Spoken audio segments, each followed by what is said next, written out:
for Silence and Glass, like when I started writing that song, it's probably the most difficult song to write because all the songs on this record, I'm trying to take the personality out of it, whereas this one, I had the idea of what the song was in my head.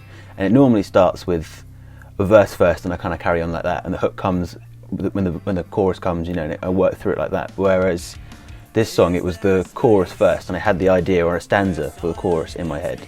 And then as I continued to write the choruses, I came up with 2 different ones, and I came up with 3 different ones, and I had the idea and I personified what the song was about in the chorus, but I didn't have the verses, and the structure was difficult for me.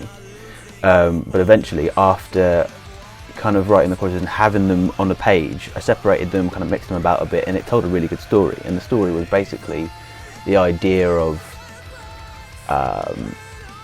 how modernity in itself makes people kind of anxious these days.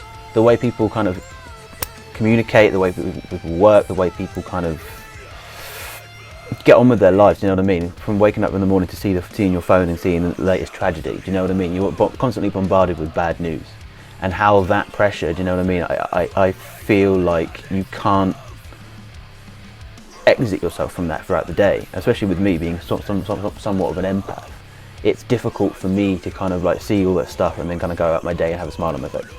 So the idea of it was more about reciprocating the feelings you have by seeing that and kind of going about business day to day and having much more of an understanding of where people are, what people are thinking, and how it relates to me and myself.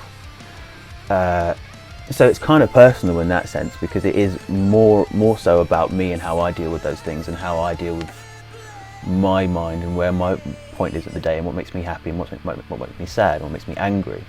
And it's also about, I suppose for me, I'm quite a pessimistic person, so having that in mind and it being the heaviest track on the record, it was difficult for me to be fake or not say something that was kind of inherently personal, because I'm going to get angry, or the song is angry in itself, so if I'm going to get angry I might as well tell the truth.